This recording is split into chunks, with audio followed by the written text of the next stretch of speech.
MRF ಘಟಕವನ್ನು 2 ವರ್ಷ 2 ತಿಂಗಳುಗಳಿಂದ ನಡೆಸ್ತಾ ಇದ್ದೇವೆ.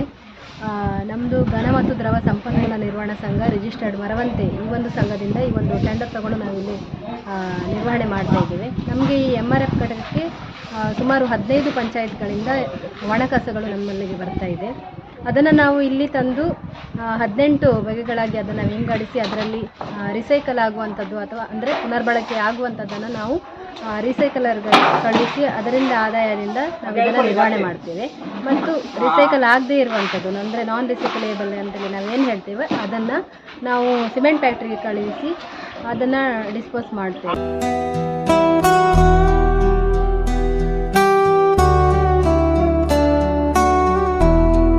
ನಮ್ಮಲ್ಲಿ 15 ಜನ ಕಾರ್ಯಕರ್ತರಿದ್ದಾರೆ.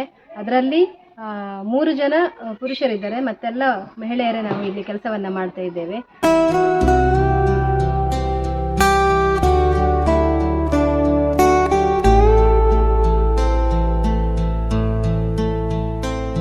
ಕನ್ವೇಯರ್ ಬೆಲ್ಟ್ ಮೂಲಕ ಕಸ ಬಿಡುವಂಥದ್ದು ಅಥವಾ ಸಾರ್ಟಿಂಗ್ ಮಾಡುವಂಥದ್ದು, ಅದರಲ್ಲಿ ಸಂಗ್ರಹಣೆ ಆಗುವಂಥ ಮರುಬಳಕೆ ಆಗದ ಅಥವಾ ಮರುಬಳಕೆ ಆಗದಂಥ ವಸ್ತುಗಳನ್ನು ಬೇಲಿಂಗ್ ಮಿಷನ್ ಇದೆ, ಬೇಲಿಂಗ್ ಮಾಡುವಂಥದ್ದು ಕೂಡ ಮಾಡ್ತೇವೆ.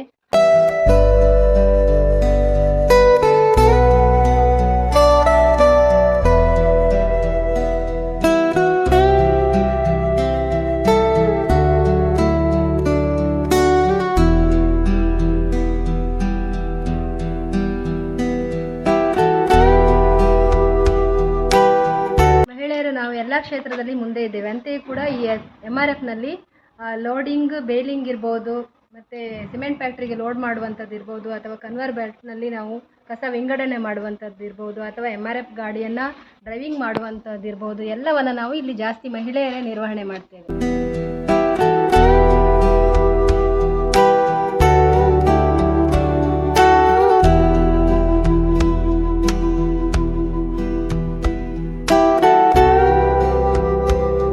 ಒಂದು ಹೆಮ್ಮೆ ಅನಿಸ್ತಿದೆ ಇದ್ರ ಬಗ್ಗೆ. ನಾವು ದೇಶ ಚೊಕ್ಕ ಮಾಡೋದ ಬಗ್ಗೆ ನಮಗೊಂದು ಖುಷಿ.